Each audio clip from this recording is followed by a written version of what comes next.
kind of a fundamental basis for post-traumatic slave syndrome. How many of you are familiar with post-traumatic stress disorder? Yeah. Okay, so these are things, I mean, most of you are people who are in the field that have done the work. You're here representing the people who are really in the trenches, and I appreciate and respect that. The theory very often, when people hear it, post-traumatic slave syndrome, I try to kind of get at kind of what's going on in the room. There's ambivalence, there's feelings of, you know, what? Come on now. What are we saying now about the slavery thing? It's over. You know, get over it. You know, we're done. We have that kind of feeling. And how possibly is she drawing a connection between something that happened so long ago in contemporary society? You know, come on, are you trying to find an excuse? Are you trying to blame people? You know, these are the natural kind of knee-jerk reactions to hearing the term post-traumatic slave syndrome. However, I would submit to you that, you know, it's based on research. So I did about 6 years of research specifically looking at violence. My area of focus is violence, and I'll cover that in my PowerPoint. Also, some of you may not be able to see points of the PowerPoint, but we're going to make it available to you, so you don't have to worry about it. There's a website where you'll be able to download my PowerPoint. Isn't that correct? Did I say that right? Okay, so that part you don't have to worry about. But I kind of want to set the ground so that we can all advance and move forward together. Now, the reason I do that, and the reason why I began that way, is because there's an assumption, a fundamental assumption, in a room this size with people very well educated, people very well exposed, that we're all entering this discussion at the same level. And we are not. I can guarantee you we are not. We all have our ideas and our beliefs, and then we all have our experience. For example, the people of color that are in the room, all the people of color that are in this room are arriving in this room at a different level because they have lived in this skin. And we're rarely given any kind of appreciation or understanding of what you have to live with walking through the world with this skin. So you kind of come in at a different level of awareness about the discussion. And then you have folks that come into this discussion that are educated around it, that are clear about it, but can't really empathize their way through it. In other words, it's not a feeling thing, it's a cerebral thing. So some people stay intellectual because that's a level of comfort. Nothing wrong with that. But very different from the person who lives in the skin. It is personal and it is emotional. Okay, so all of that's going on in this room even before we get started. But as people committed, you know, it may get a bit uncomfortable. But that's okay, because it's been uncomfortable living in this skin. It's been uncomfortable. And we have to learn how to deal with that discomfort and stay in the room. So when we look at the fundamental premise of trauma, and we understand the nature of trauma, we know that there have been other groups that we've looked at the etiology of contemporary behavior based on multi-generational trauma. One group, Jewish Holocaust, families of Jewish Holocaust, and the fact that the Jewish community is very, very clear about honoring that Holocaust. So much so that Spielberg will probably make another movie.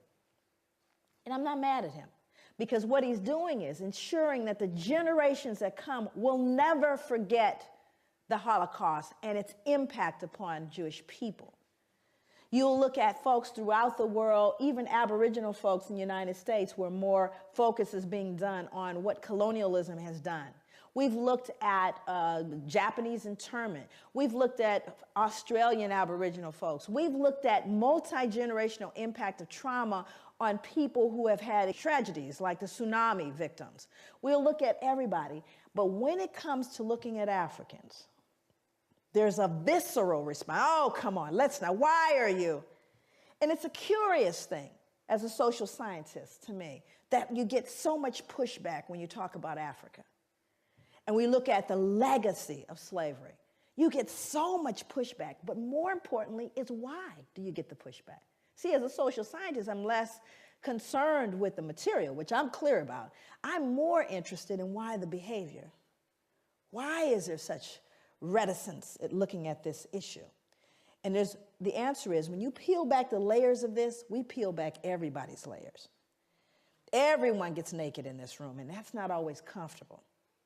It's also very comfortable to talk about the other's pathology. And the reason why I think that becomes important is so that when we begin to engage in this discussion, we don't find ourselves falling victim to the fear, guilt, all of that stuff that's not useful to anyone. It's not useful. This means we're going to peel the layers back. And while 246 years, as it were, in American history of American chattel slavery, starting with 1619 to the ratification of the 13th Amendment in the United States, we're looking at 246 years of American chattel slavery. And it's very comfortable, and I think to some degree people can say, you can't have 246 years of trauma and expect that nothing happened, especially when that trauma was followed by more trauma, especially given the fact that there was never a point of healing. Not difficult to do the math here. This is not deep and philosophical. It really makes sense. But you know what else is true? You can't have 246 years of folks engaged in a traumatic experience that were white that went unaffected. That means everybody has been affected and infected by this thing. So that's the part that gets uncomfortable, because it's usually okay to look at the other. We're going to look at everybody. This is going to be one where we really show the elephant in the room, and only for the purposes of recognizing that unless we do so, none of us can heal. This is not a process that any of us can do individually by ourselves. This is a collective process. And so therefore, we're all going to be engaged. And it's not just a pointing of fingers at anyone. It's recognizing that you and I, all of us, have been impacted by historical multi-generational trauma. Now, let's look at it very specifically. When we look at trauma in its very, clinical sense, my background, clinical psychology, understanding what trauma is, people can experience a single trauma, one trauma, indirectly, meaning that they didn't have to be present for the direct trauma. Meaning, say, for example, you all heard about 9/11 and taking down the buildings in New York, right? Yes? 9/11. Everybody in the world got told about that. Matter of fact, I think everybody in America got diagnosed with post-traumatic stress disorder as a result of that. But I would submit to you we were traumatized long before that. But there were individuals that were at ground zero, and I know them. My niece was in one of the buildings. So she decided, while she was in one of the buildings, they kept telling her, just stay where you are. They kept saying, stay where you are. We think people should stay where they are. She said, and everything in her mind said, get out. So she got out. Matter of fact, she leapt over the security guard to get out of the building. And it's a good thing she did. But during that time, there were people at ground zero, for example, like my niece. And there were people who watched it on television. And then there were people in other countries who heard about it. So there are varying levels of understanding around this trauma that happened in the United States. There were people at ground zero, were there, saw folks falling out the sky, got videotape footage of it, watched it on television, invited folks over and drank beer. Not traumatized. No trauma. There were people maybe in another country, in Brazil, saw it on television, in psychotherapy right now, can't get on planes, on medication, and people talk softly to them twice a week. So the variance in terms of those who are traumatized by a traumatic event and those who are not, we're unique as individuals. Everybody's not traumatized by a traumatic event, whether it's direct or not. But when we start talking about chattel slavery, we're not talking about one trauma. We're not talking about a specific event. We're talking about generations of trauma with no intervention.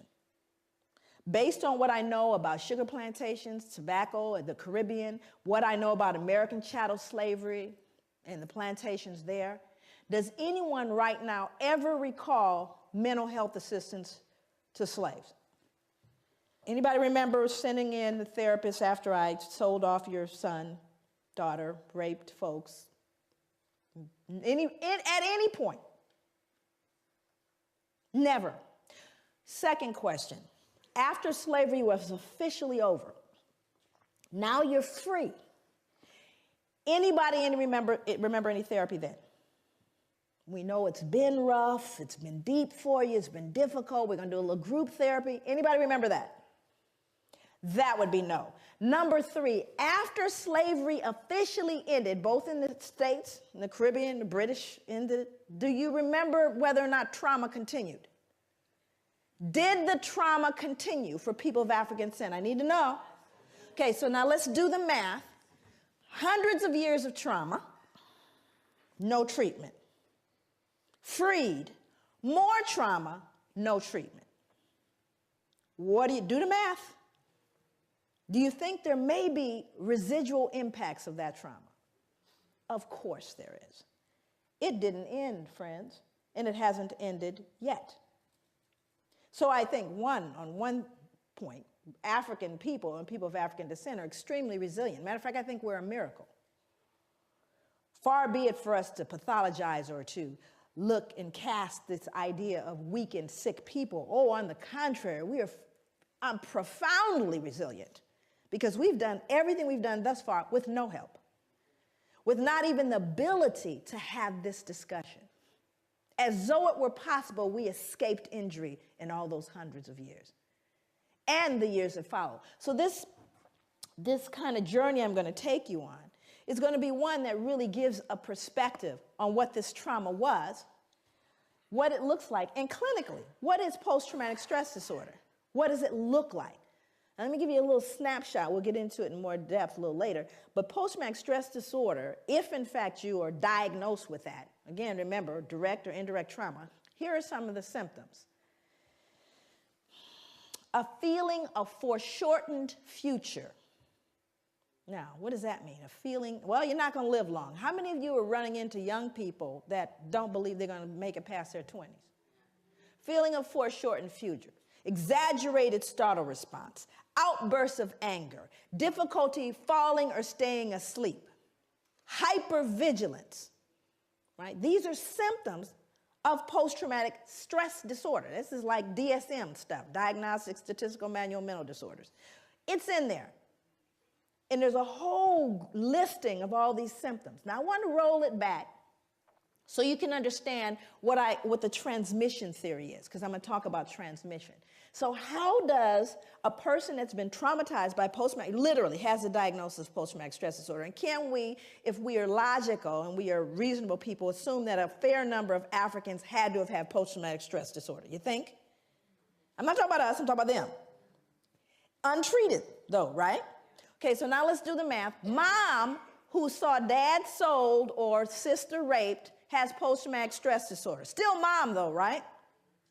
Only mom now has outbursts of anger, feeling of foreshortened future, difficulty falling or staying asleep, hypervigilance. That would be mom. Now, Johnny or Mary or Shaquisha did not have the original trauma. But what are they learning? This is called social learning theory. What am I normalizing? Exaggerated startle response, outbursts of anger. Are you following me? So I didn't have to be traumatized. Now, the other thing is, do you think Johnny and Mary got traumatized too? Do you see? So what happens in your environment, you learn from the significant others in your environment. And if they're broken, guess what you're going to be? You're learning from broken people. And you're normalizing that behavior. And then it becomes, years later, 2008, that's their culture. That's just the way they are. That's their culture. So there's poison in the cookies, right? But how are you going to tease out that poison? That means you have to look at the etiology of the behavior, which is what I spent many years doing. And it's not rocket science. This is not deep. Like I said, this is not required that, someone has, it's just common sense. How many of you in the room think you can cook? Come on now. I know it's a strange place. You all have the oddest food in the world. I'm trying to tell you that now. Those of you that know how to cook, who taught you how to cook? Mom, dad, family. Who you think taught them? Hello, social learning theory. You learn from those in your environment. And if they couldn't cook, yeah, likelihood is you can't either. Okay. So there's things that we don't question them. This is what goes in the curry. What are you talking about? This is how you make curry. Well, how you know? Because that's the way my mother made it. Well, maybe, she didn't get the recipe right. Actually, I wrote Post-Traumatic Slave Syndrome, the book, which is here. The book is called Post-Traumatic Slave Syndrome, America's Legacy of Enduring Injury and Healing. I recently have written a study guide, which is being edited now. But the reason why I wrote the book is really to put a name to what I was looking at. I started to look at behaviors in African people and people of African descent. A long time, people ask me all the time. I just was interviewed by ABC, and they wanted to know, where did this come from? It came from growing up black. No, there's nothing deep there. I grew up looking at black folks and wondering why we behaved the way we did. Very little had to do with white people. Very little. I was looking at black people, and I wanted to understand our behavior. I am 50 years old, and I remember looking at people who were, growing up in South Central Los Angeles. That's where I grew up. My parents are from the South, from Louisiana, and from Belize. And one of the things that I started to notice are certain behaviors that black people engaged in that I started realizing, not just African Americans, African Caribbean people, I came here, heard the same thing, behaviors around what we look like. Like, for example, I would hear people, and most people here, white or black or wherever you are in the spectrum, you've seen the behavior and wondered about it. I know you have, because I wondered about it. Well, you have black people that aren't black. How many people have met black people that actually aren't black? Now, this is an interesting phenomenon. These are black people that will tell you before, first of all, they certainly look black to me. They look black, but they don't say they're black. I've got quite a bit of Indian in me. Did I mention that? A lot of my family are from, all of a sudden there's something else, right? And you're looking going, sure could have fooled me. You look black to me, right? Now, this would be something that I could ignore if it stopped when I was a child in South Central, but it didn't. You could hear it in rap music today. Same behavior. Matter of fact, the rap videos, they just need to clone the same girl, right? I could draw her right now, what she looks like. The little wavy hair, and, she's black, but not too black. Okay? And what is that about? What is its etiology, and why does it persist? That means that it's an intracultural phenomenon that's being passed along through generations. But why? What is this self-loathing that I see in contemporary black folks? I'm not going back to slavery. I'm talking about today, who hate and despise the reflection in the mirror. That's what I wanted to know. So that's what led me on my journey, if you will. Again, not an unusual journey. Of course, I'm going to kind of pop back and forth through British history and American history. James Madison was a very important figure in American history, President of the United States, 1751 to 1836. He said, blacks are inhabitants, but as debased by servitude below the equal level of free inhabitants, which regards the slave as divested of 2/5 of the man. This is called the 3/5 compromise. And what they were trying to figure out is, what are we going to do? How are we going to count these black folks? Because, based on how many people you have residing in a particular state, the more representatives you can send to the House of Representatives, and thus the more power that particular state can wield. So the question was, how do you count the slaves? Well, Southerners, who of course enjoyed slavery, they wanted to count them. They said, yeah, count them. That gives us more power. Where the Northerners saw it as an opportunity to abolish slavery, said, well, you can't count them because you don't consider them human. How can you count people who have absolutely no freedom that you do not count or treat as human beings? So the agreed upon solution is to count 3/5 of a state's total slave population.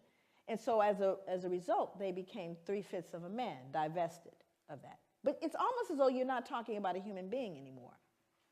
And that's what's scary about this. And I always start my talks by saying that when you see folks dressed up like this, and I know you all see a lot of them, you should get worried. I always get concerned when I see them dressed up like that, like this guy here. This next guy was someone that I struggled with. You all know him, Richard Oswald. He's the son of a Presbyterian minister, international trader of enslaved Africans. What's so deep about this gentleman is how wealthy he became as a result. He would be worth, based on the 1700s, right now he would be worth 68 million. Based on the number of slaves, the slave trade and colonies, ships, all the stuff that he basically utilized. But again, these folks are held in high regard. When I read about him in your history, you would never know. Google him. You'd never know the ugly trade that he was engaged in because we've sanitized it, you see. It all got kind of sanitized. But what's important is to understand the wealth amassed. And see, this is where people get afraid, particularly Europeans. This is where the whole, oh my God, dare I say the big ugly word, most folks are afraid of, because we don't really care too much about the healing. That healing stuff, go on and get better, you people. But don't try to touch the resources. That would be reparations. We don't want to have that conversation. We're okay if you all go heal, however you're going to do that. But let's not talk about the reparations story. But when you start looking at the wealth amassed, and then you got to look at the Church of England. It gets real ugly, because then you start realizing what is a foundation for the Church of England. Folks that blessed the slave ships.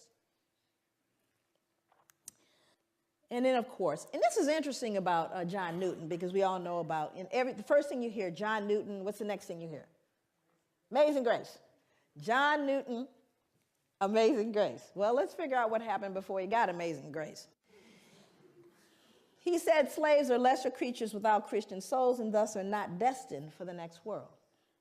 Now, what becomes important about this kind, and you'll see it both in American history as well, there is this kind of dehumanization of African people.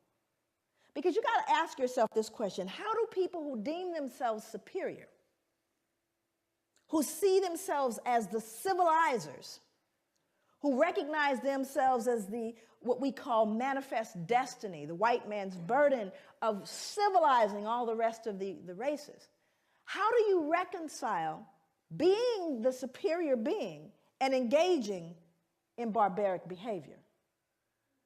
What that produces is something called cognitive dissonance. How many people are familiar with that? Cognitive dissonance is really thinking discord. It's when you begin to feel conflict between what you believe or understand or hold to be true, and you are then faced with behaviors, either in yourself or others, that conflict with your fundamental belief. It produces cognitive dissonance. Human beings don't function well with cognitive dissonance. You must remove the cognitive dissonance in order to function. So in order for people to perpetuate slavery and to perpetuate that whole system that lasts for centuries, you had to remove all dissonance associated with it. Can't be anything wrong with me. Certainly isn't us. We're the civilizers. We're the superior, so it must be them. Oh, yes. Well, you see, they don't even have souls. Now I can go to sleep because I'm not really dealing with a human being. Are you following me? Okay, let's see what else he said. He said, when the women and girls are taken on board a ship naked, trembling, terrified, they are often exposed to the wanton rudeness of white savages. The prey is divided upon the spot. Look at the choice of words, the prey. Resistance or refusal would be utterly in vain. And then he says, I sinned with a high hand. Yeah, and then he wrote Amazing Grace. Okay, so it's really important to understand that hand in hand with the behavior was a mindset that is so damaging. You see, I call it the secret. Not the secret that everybody's been talking about, that secret. This secret is the kind that makes you sick. How many people here are in mental health, have done direct mental health treatment with folks? If you've done you know that the secrets make us sick, yes? Isn't it the secrets that cause people the pathology? Right? How long have white people had to hold this secret? How long and how many generations had to stop and pretend Grandpa didn't do what he did? That the wealth we enjoy was not on the backs of some of these little girls. Think about how long one had to keep that secret. And the only thing you could do is either pathologize the other. It's all their fault, because it certainly wasn't great-granddad. Look how well he dresses. Do you understand what I'm saying? So when I say that this pathology goes hand in hand, I kid you not. Then you have science. And whenever we are in a process of trying to legitimize things, it's so amazing. You know, people always say this to me, even black people, when they hear about post-traumatic. Because you know it's not correct unless you can count it and measure it, right? Science is the final. It is the number one. If you can say it's scientific, then you basically trump everything else, right? Science determines reality.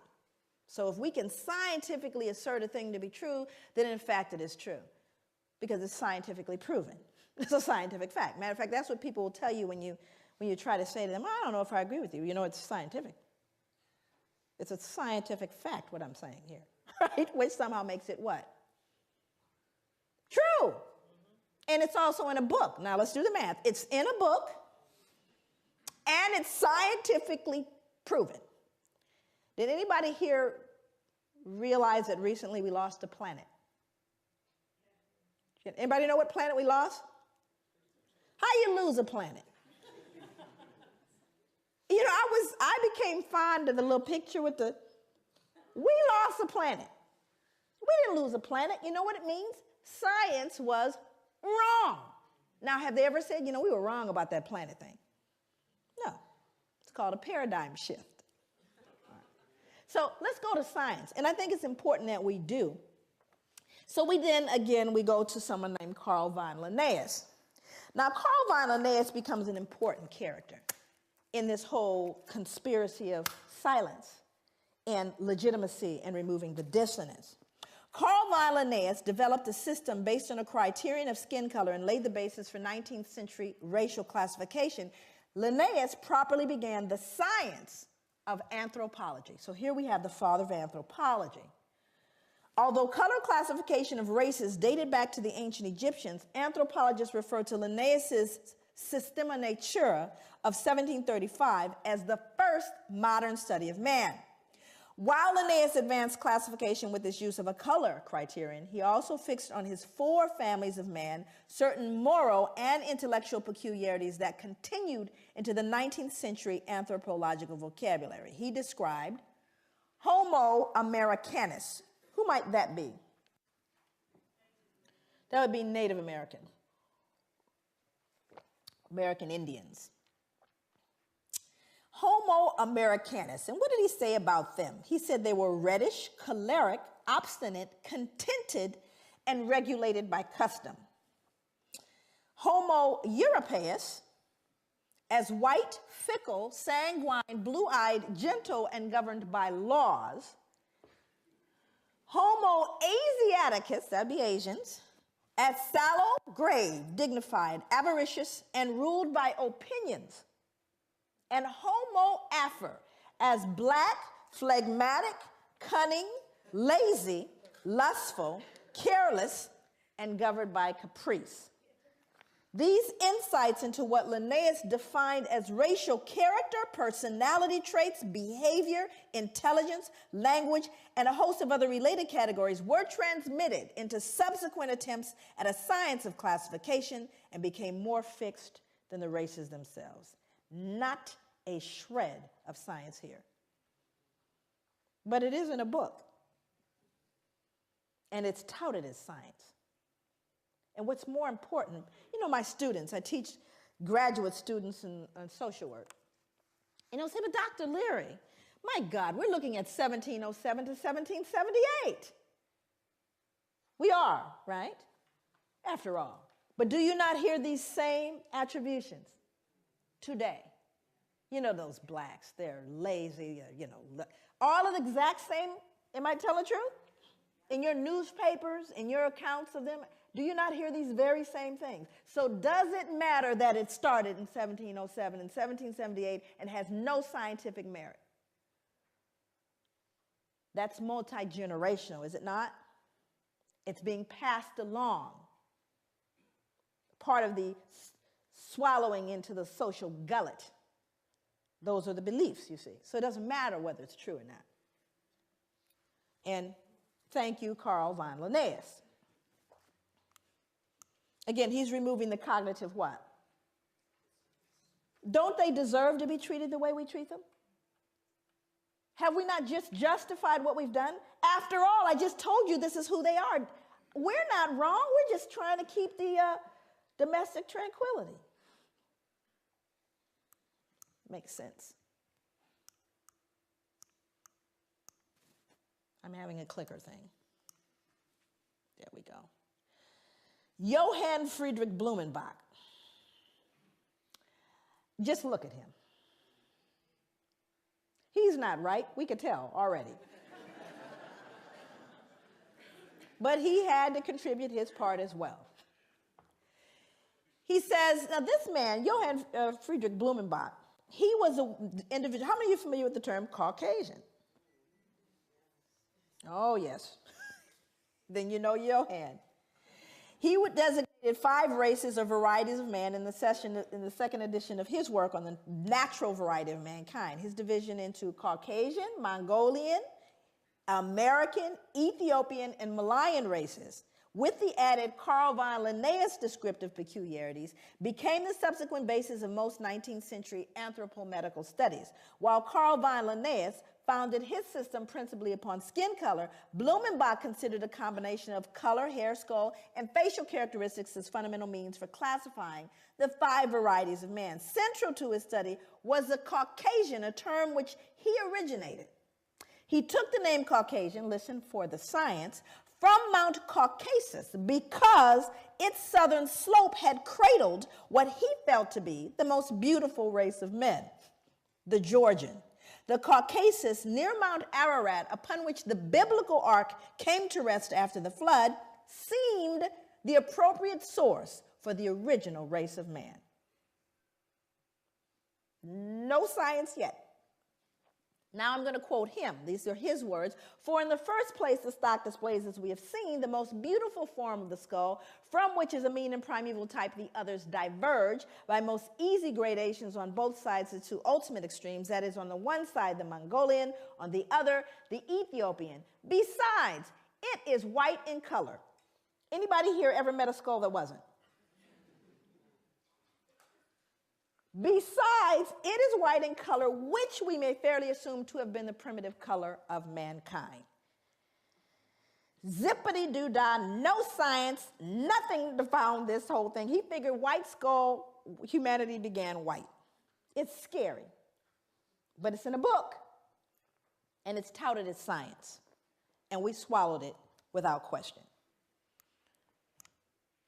But race is a concept of society that insists there is genetic significance behind human variations in skin color that transcends outward appearance. However, race has no scientific merit outside of sociological classifications. There are no significant genetic variations within the human species to justify the division of races. Mankind is one.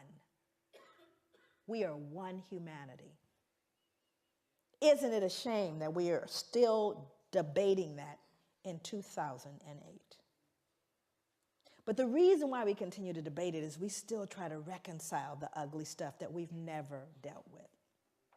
We still want to say they deserved it, so no one has to feel bad about all of those little babies dying and ignoring the ravages of Africa and killing young black males and urban cities, and disproportionate imprisonment and disproportionate disparities in health. Oh, it must be their fault. How do you reconcile it? You see, rather than deal with it, we just continue to try to justify the behavior. Thomas Jefferson, you all know him? Yes, he's one of my favorite people, actually. I close out my book with a soliloquy from Thomas Jefferson. I actually end my book with it. Because Thomas Jefferson made a statement. Here's a man highly regarded in the United States. I mean, there are more statues of him than probably anybody. And he made a statement towards the end of his life, he says, "Indeed, I tremble for my country when I consider that God is just and that his justice cannot sleep forever." You see, it haunted him to his grave because Thomas Jefferson knew. He knew what would happen. Matter of fact, he predicted exactly what we're dealing with today, what happened between people of African descent and those of European descent. Predicted it. He was a bright man. How do you reconcile behaving in such a barbaric way? Well, let's see what he said. He said blacks smelled bad and were physically unattractive. Well, this was inconsistent with his behavior because, you know, he fathered slaves, Sally Hemings. So it didn't smell that bad, huh? Now, here's a more important one. He said we required less sleep. Now, that one's more interesting to me. Why would he need to? What dissonance was he feeling that he would need to believe that blacks required less sleep? Why? What did he do? You know, he owned slaves. So what do you think? How hard do you think he worked them? What was a work day for a slave? Sunrise to sunset. But do you have any empirical evidence, Joy? Can you prove that? Because you know, if you can't write it, you know, count it and measure it, it didn't happen in European culture. Is that correct? You got to count it and measure it. How many of you have measurable objectives? Measurable outcomes. You better measure it. I don't care if you tell them. Can you tell your boss really, truly, at the end of the year, we're doing better now? I've been to work every single day I've watched, and I can guarantee you we're doing better. Is that going to fly? That would be no. That means you have to count it and measure it. And if you didn't count and measure, it didn't happen. So when you start looking at the notion of requiring less sleep, that's an interesting thing because I have to believe if I work you that hard. And boy, I got humbled when I found out how hard folks worked in the sugar plantations. Ooh-wee, I got humbled by how hard folks in the Caribbean were worked.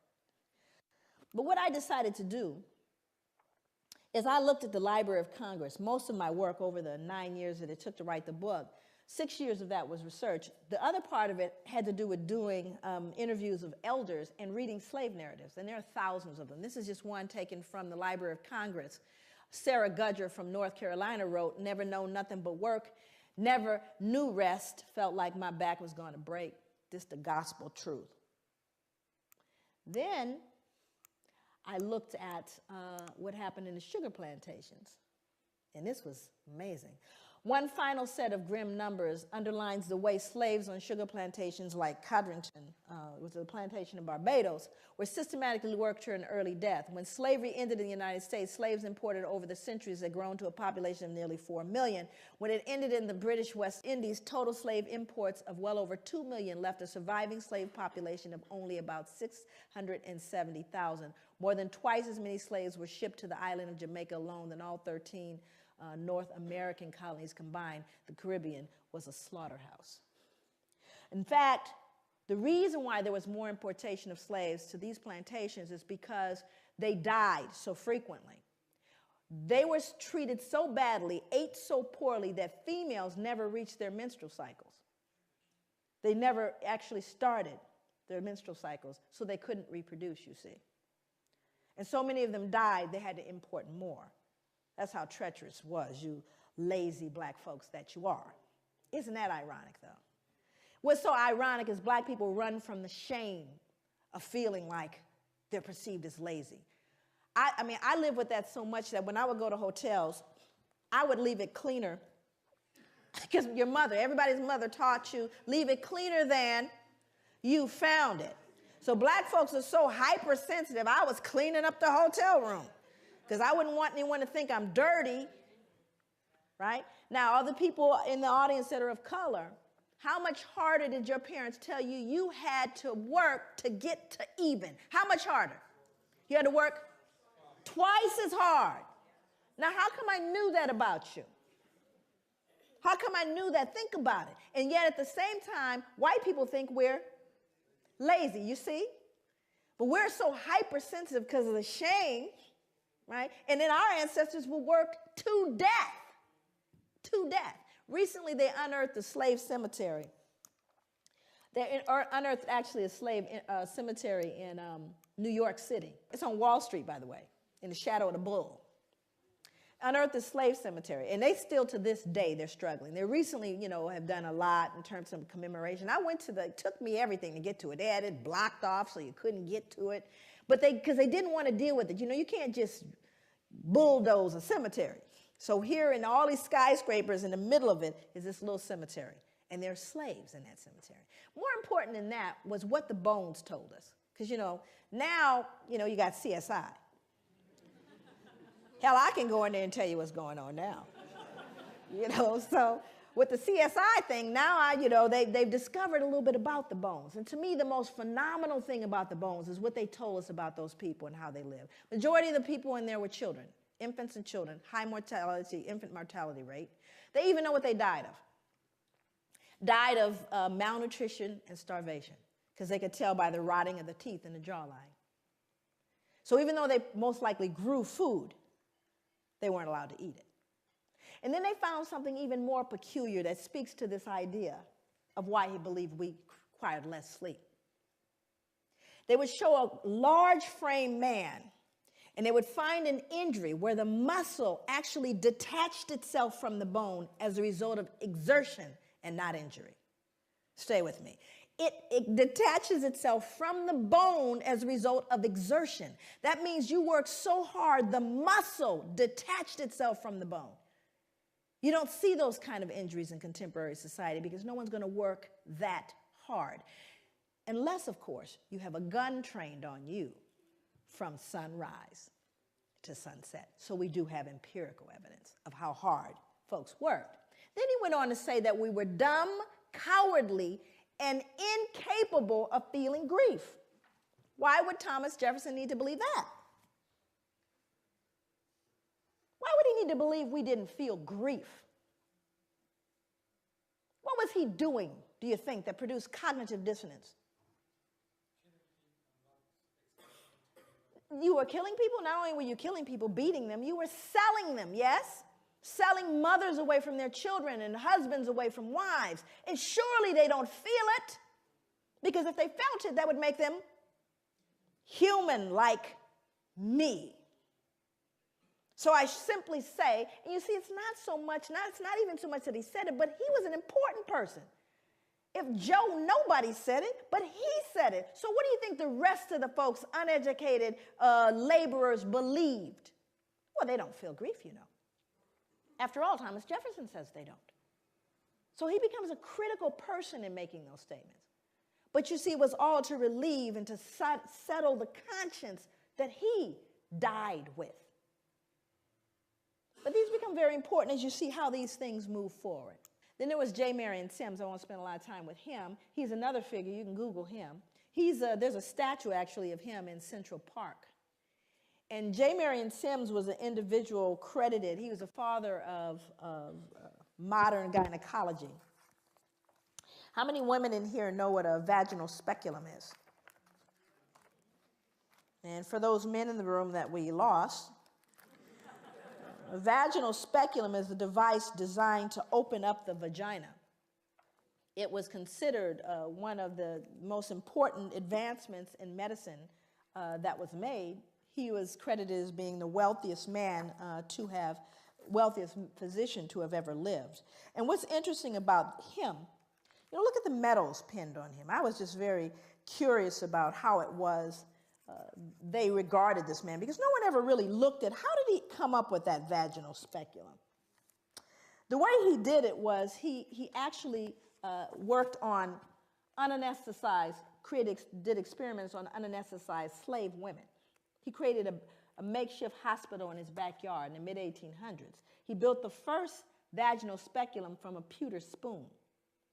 And he reasoned that slave women were able to bear great pain, meaning we don't need any anesthesia, because their race made them more durable, and thus they were well suited for painful medical experimentation. We didn't even, because we didn't feel like other women could feel.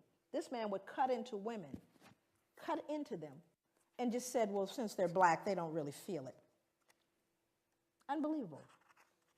And more importantly is what he did to infants. Because not only did he experiment on women, he also experimented on infants.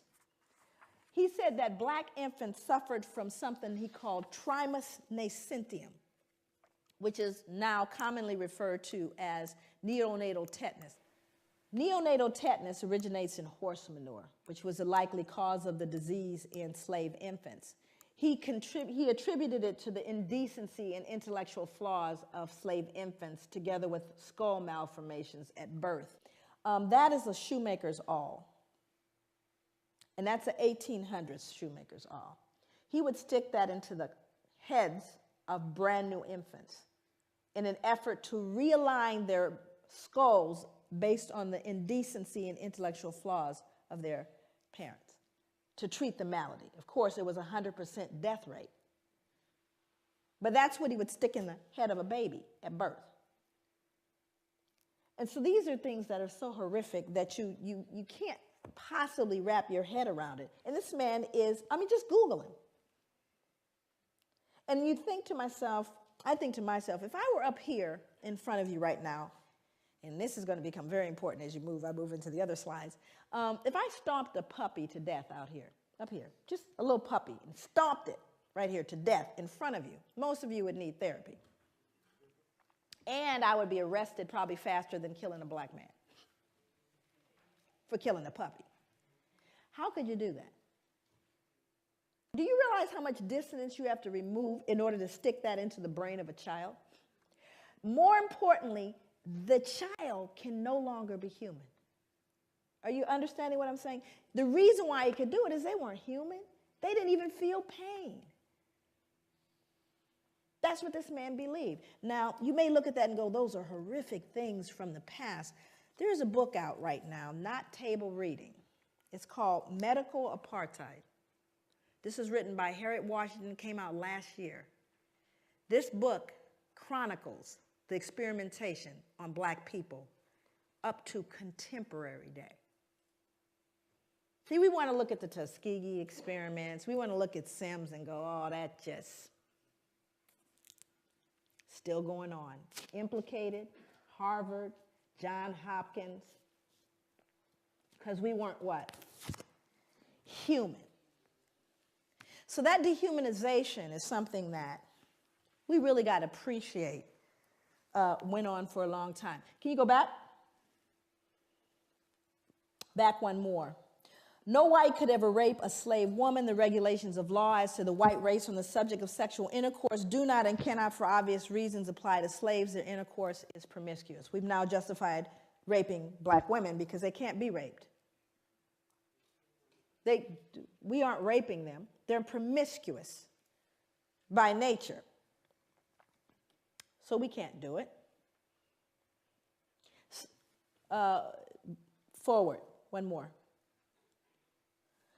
The fact that white men could profit from raping their female slaves does not mean that their motive was economic. The rape of slave women by their masters was primarily a weapon of terror that reinforced whites' domination over their human property. Rape was an act of physical violence designed to stifle black women's will to resist and to remind them of their servile status. These become important instruments that you look at. And I want to give you some statistics as it relates to American history. By the mid-1800s, there was over 600,000 mixed-race children born. 600,000. How many of you know what miscegenation is? Miscegenation is an illegal marriage between people of different races. Actually, it was very profound here. That was illegal to marry someone of another race. So when you consider the fact that one of the greatest issues and one of the number one reasons why black men were lynched, beaten, and imprisoned had to do with the fear that they were going to rape whom? White women. Now the numbers, we're talking about pure numbers alone. It was who being raped? Okay, it was black women being raped, but they can be raped. Let's advance forward. Before we get into the Casual Killing Act, the Casual Killing Act was written because of the number of people who were killed while being corrected. Okay, And if any slave resists his master, owner, or other person by his or her order, correcting such slave, and shall happen to be killed in such correction, it shall not be counted felony, but the master, owner, and every other person so giving correction shall be acquitted of all punishment and accusation for the same, as if such accident had never happened. So that means that if you happen to be correcting someone and you beat them to death, you know how hard it is to beat someone to death? I mean, I thought about that. I said it happens so frequently that they created a law so that you wouldn't feel any what? No guilt, because you were simply correcting them. It wasn't your fault. So I went back to look at who was beating folks to death. I wanted to know. And it was white women. White women were beating black children to death. That's who was being beaten to death. But it wasn't her fault. She was just correcting them. You see, what we do is we rob ourselves of our own humanity when we refuse to look at this stuff. We rob ourselves of our humanity. And that's what people didn't know happened. Going forward, one more. Then you had the mental health folks. This is how we got in. We got in to try to fix it. In the early years of the 19th century, a physician named Samuel A. Cartwright argued that two particular forms of mental illness caused by nerve disorders were prevalent among slaves. One was drapetomania, which was diagnosable by a single symptom, the uncontrollable urge to escape from slavery. So now what we've done is we've now pathologized your desire to be free. Must be something wrong with them. Keep trying to free themselves. And again, it would be funny if it weren't in journals. You see, all of this is to remove the cognitive dissonance. Now we have, look at all the people joining in. You got Linnaeus, you got anthropology, you got physicians. All of them saying, they deserve it. It's not us. We don't need to adjust anything. And if they just tried harder, how about you people just pull yourselves up from your bootstraps? What's the matter with you? The playing field has been leveled. Well, we're going to see if, in fact, it's been leveled. Or is that conjecture? Move forward. Now, I want you to look at this photo very closely, and I want you to see who's in it. More important than the man hanging, because you got to understand the lynchings that occurred in America happened after slavery, not during. Thousands of lynchings happened after slavery, because this is a reaction to white fear of what we would do once freed. But we didn't create a vigilante group to take out white people, but they did create a vigilante group to take us out now that we're free. See, that happened after slavery. They were called the what? The Ku Klux Klan. They don't wear hoods anymore. They wear suits. But they're alive and well all over the world, even here. So look at who's in the picture. I want you to look at this little girl in particular. You can't see her closely, but she's actually grimacing, like smirking. Now, remember, let's go back to the puppy concept here. She would be loathed and torn up probably if this was a puppy, which means he's less than that, because she's not disturbed. This little girl is not disturbed by this, but she should be, shouldn't she? People always ask me, they go, Joy, what was the impact on white people? There it is, right there. Can't feel any empathy for him. None, zero, zip. There's a little one back here, even smaller. Because whatever she's been taught or told, socialized to believe, makes him no longer human. That's the greatest danger to white people, is that they can't feel it. And there's a reason why white people can't feel what we're talking about. My God, what would you then feel? It's tough. So I've got to believe, oh, it's all over now. It's not my fault. I don't benefit. It's not a big deal. Let's move on. It's not all of those things. But we don't say that to Jewish people. I dare you. But you have to understand, when you unearth this one, that's what we did to our children. Let's move forward. This is a similar photo to the one that is used in Denzel's movie. Now, and again, most important, this is a man that's being burned. Also, I won't read the depiction, but there are newspaper accounts of this. It's written in a book called 100 Years of Lynching by Ginsburg. No pictures, just newspapers that say not only did they burn him, they decapitated him, cut him into pieces, and used parts of his body as things to put on mantles. So people would say, get me a tongue, would you, or a liver, a little crisp, so I could put it on the mantle. Now, again, I want you to look at the folks. I want you to look at who's here. We're not talking about the toothless, big gut, hooded wonder, are we? We're looking at plain old, common, dressed up folks. They're squeezing, please, I want my picture taken. Are you following me? This is somebody's cousin, uncle, somebody. And the ability to do that, dehumanize this man and rob them of their humanity all at the same time. All at the same time. That is the most dangerous, treacherous thing that could happen. What did Hitler do? He dehumanized human beings, put babies in ovens. Anything that robs us of our humanity is a danger to everyone. And that is what's going on with people of African descent all over the world, because not only did it get done here, but who did we tell? The entire world we told these people don't deserve any value. Everyone wants to be American, not y'all. But when we go, I literally go to countries all over the world. America sets the standard, and thank God for what happened later. Let's move forward. So a lot of people start saying, well, y'all got free, right? Y'all are free, everything's fine. Because see, whenever you talk about post-traumatic slave syndrome, people get locked there. So there's a myth that after slavery ended, the playing field was leveled. Was it? Remember, all the lynchings occurred after slavery. That wasn't during, after slavery. So you had black sharecropping. Now, we didn't get a lot of black history in our schooling. I have 4 degrees, and 3 of them advanced degrees. Never did I get black history. I got about 2 pages of black history, and one page was a picture. And there was a picture of the little folks with the cabin. You probably saw the same picture. It's a little cabin, the little guy on the porch with the banjo, little children running, frolicking about, eating watermelon, right? Everybody happy? And we certainly need little Mary and little Johnny to believe that they were happy. The slaves were happy people. And they had a nice place to live.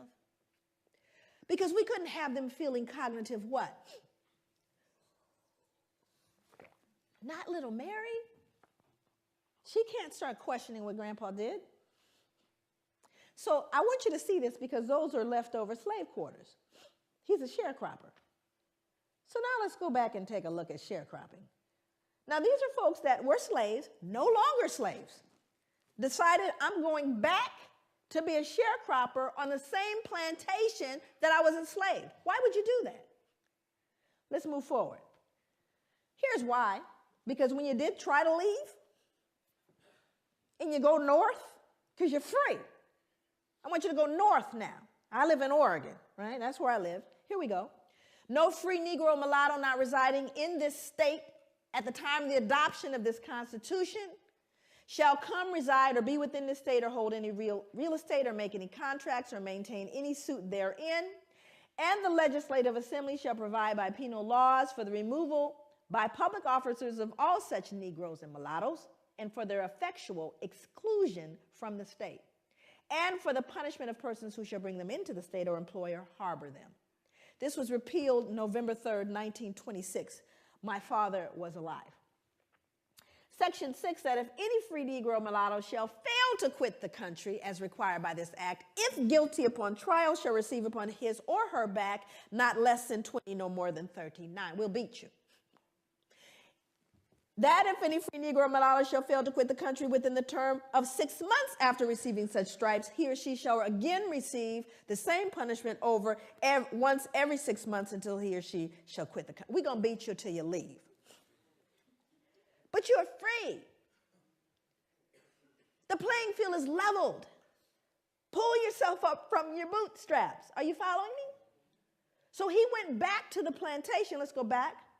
He went back to the plantation to be a sharecropper because that's the only place he could live. But he can't read or write because it was illegal to educate a slave. So I'm illiterate. I go back and I say to the slave owner, who past slave owner, okay, now I'm coming back to work for a fair wage because I'm free. And the slave owner says, sure, you can come back. So here's what I'm going to do. I'm going to advance you seed, tools, and a mule. In other words, you know, I am going to give you that grant that you want. And we're going to let you work with that. And at the end of the year, we'll settle up. Well, the grant's never enough, is it? And so at the end of the year, he's found owing. And what must he do to pay off that debt? He's got to work it off, yes? And his children have to work it off, yes?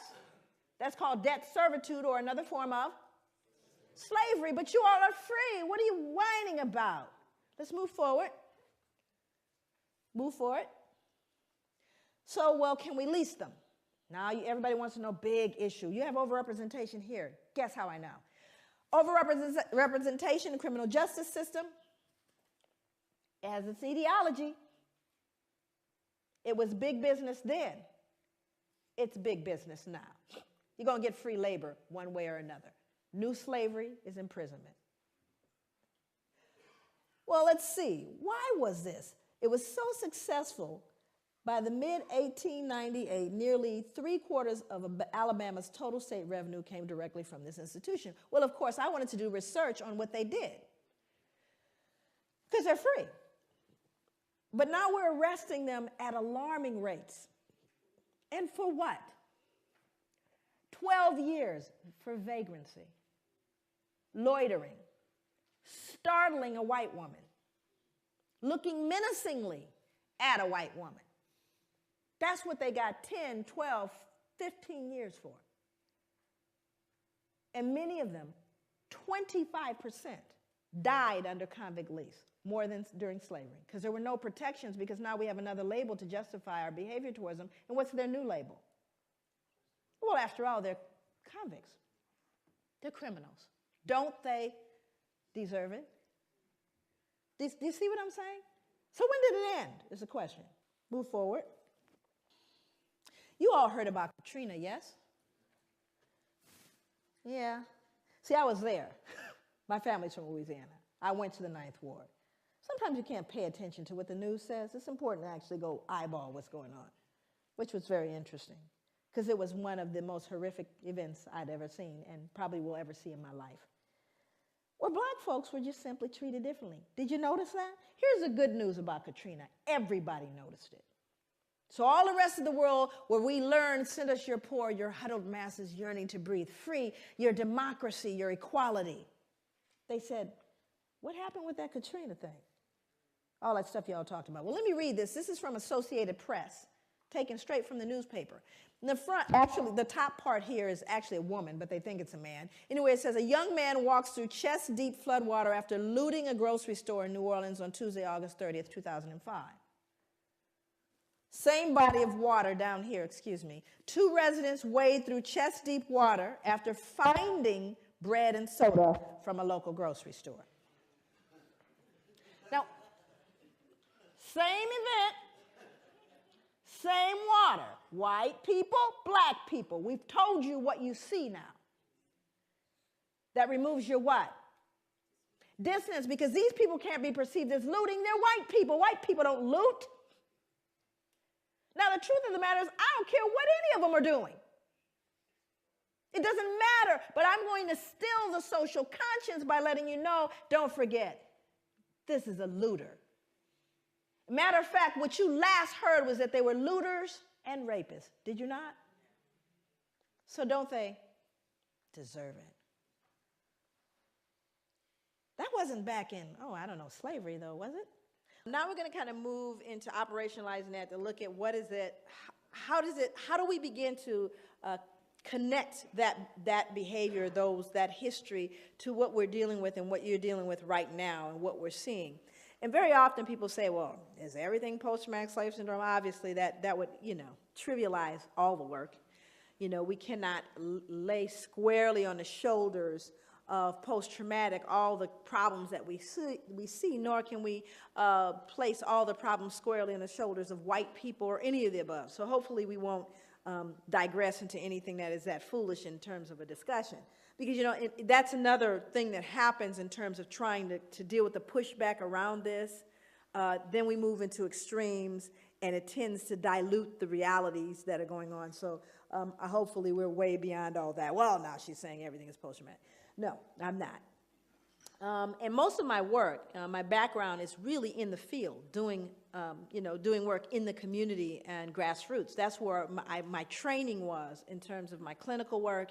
And just, the fact that I've always been, this work started on the ground. It didn't start here. Matter of fact, I got the attention of places like Oxford and Harvard and, the Ivy League and major institutions, even the FBI, but those were things that happened after I started doing the work on the grassroots level. And so it's, for me, my commitment is to healing. So this is not an exercise in some kind of broad intellectual esoteric. It's really about how do we then take this information and help a person extricate themselves from behavior that they've learned and or been socialized to believe, black and white, and everyone in the middle that has been affected by this. What do we do? So this is kind of looking at the contemporary kind of reflection of the trauma, which is white supremacy and terrorism. That continues. We see that on a daily basis in the United States as well as here. This book is called Breaking Rank by Norm Stamper. Norm Stamper is a 34-year police veteran. He was a chief of police for the cities of San Diego and Seattle. This is a white man, wrote this book called Breaking Rank, and he really did. So all I can tell you is he broke rank. I've been trying to meet Norm. Norm travels quite a bit, and he gets a considerable amount of death threats because of what he's done. But he talked about, and this is contemporary. And remember, that's what we're looking at. How does it reflect itself today? I've heard some police officers refer to prostitute slayings or to the slayings of blacks as misdemeanor murders, employing an unofficial code for them, NHI, which means no human involved.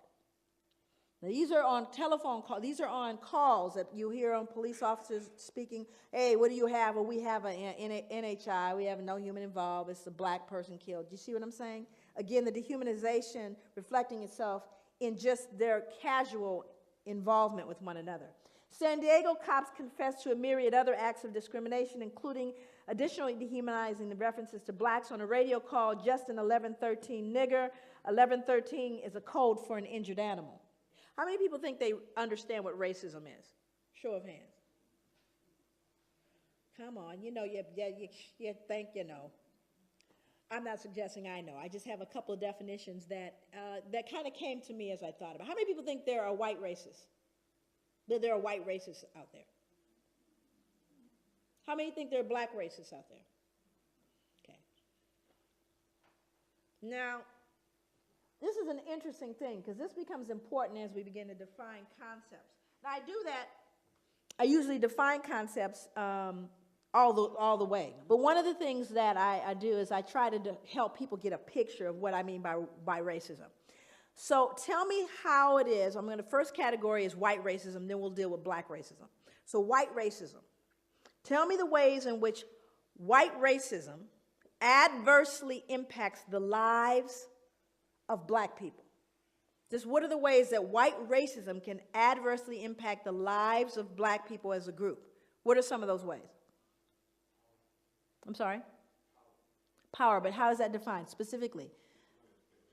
Education, okay. I'm sorry? Economically, employment. What else? Housing, what else?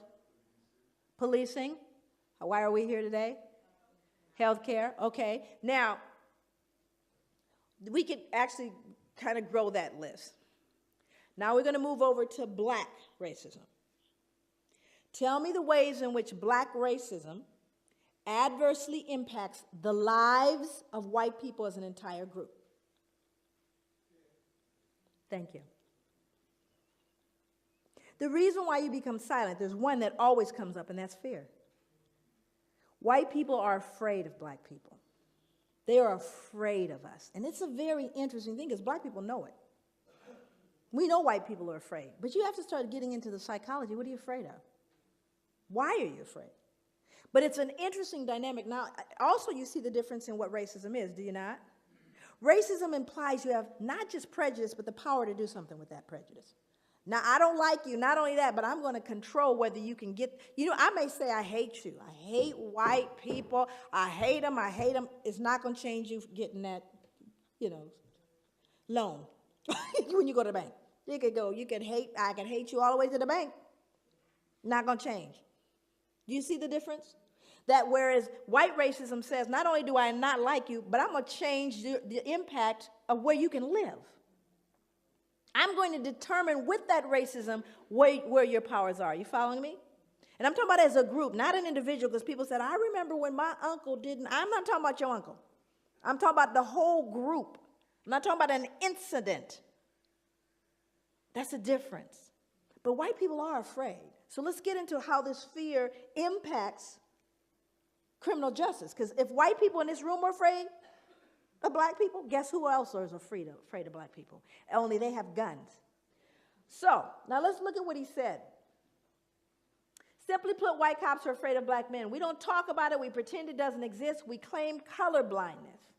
We say white officers treat black men the same way they treat white men, but that's a lie. And here's a big one. In fact, the bigger, the darker the black man, the greater the fear. Any big black men in here? You got a big old bullseye on you, even if you got the suit on. And it's the truth, because statistics bear it out. The African community knows this. Hell, most whites know it. Yet, even though it's essential, if not the defining ingredient in the makeup of police racism, white cops won't admit it to themselves or to others. He goes on to talk about actually learning it in the academy.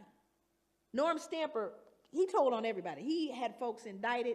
He now lives in a cabin on a mountain somewhere in the San Juan Islands. That's where he lives. Nobody knows where he lives because he knows they're coming after him, and they have. This is a statement from the book also. Race and class discrimination are all too real in every phase of the criminal justice system, from arrest to sentencing. Impoverished black defendants, and this is going to sound familiar to you, are far more likely to wind up on death row than richer middle-class whites, or of the 3,700 inmates now awaiting execution nationwide, 43% are African American. Black defendants are not accorded the same due process rights as whites. Their cases are not given the same scrutiny and consideration afforded to white defendants. Not now, not ever, not in this country. This is what the man said. It was dismal. But he doesn't believe it's possible in the current system. So what we have to realize is we need to be realistic about that. So what I have to do is teach my sons how to navigate this, do I not? Doesn't matter what I think and, oh, baby, we are the world. No, this is real. You do have a bullseye on you. When you're in the elevator with the only white woman there, and you're the big black man, she's clutching her purse and she's worried. That's a reality. And if you startle her too much, it used to mean you get lynched. Matter of fact, I think she could scream rape now and you get taken down. Now, this is interesting because this has to do with women. My father used to say if a white man has a cold, a black man has pneumonia. And if a black man has pneumonia, a black woman has cancer. It just kind of figures out that way. In 1986, on-duty California Highway Patrol Officer Craig Payer strangled a San Diego State University student named Kara Knott and threw her body off a 70-foot bridge. Motive, she'd resisted his sexual advances.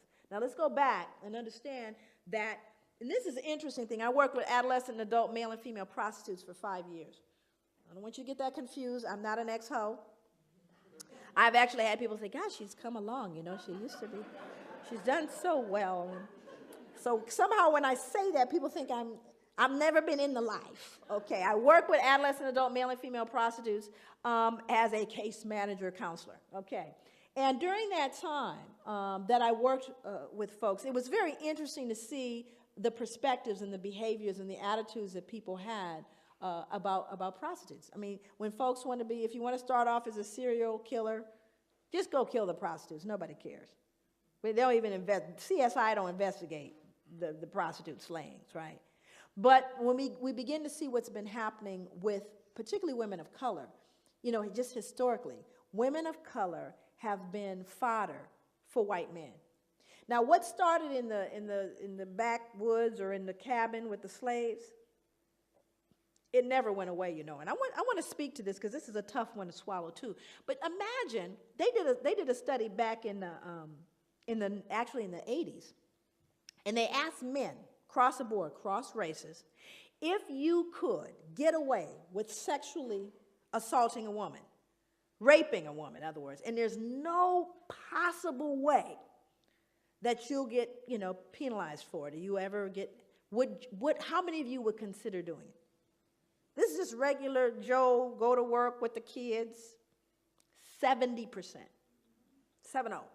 Said if I could do it, I would do it. Imagine being able to do that for a couple hundred years with impunity. Imagine, you don't have to worry about, you know, you talk about pedophilia and all that. Imagine being able to buy that. And then you could beat it to death, too, and get another one. I know it's tough to wrap your head around, but what happens to an appetite created like that? Where you could rape a black woman anytime you wanted to, and it wasn't considered rape because she was promiscuous. Hundreds of years. We're not talking about a few years. Hundreds of years. Protected by the law.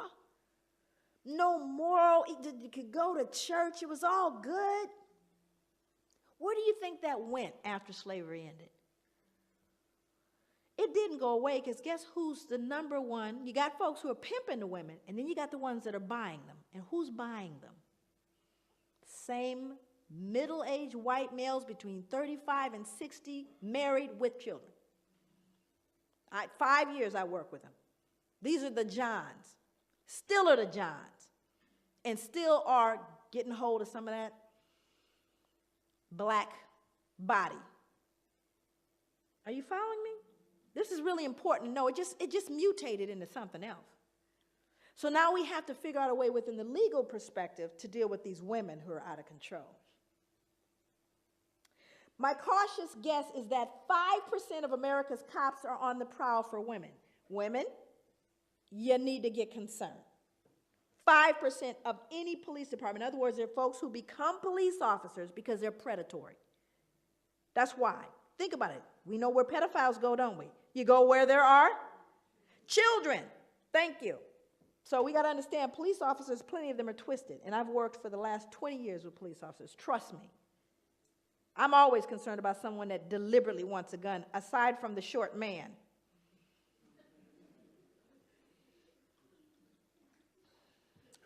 In a department the size of Seattle's, that's 63 police officers. In San Diego, 145. In New York City, 2,000.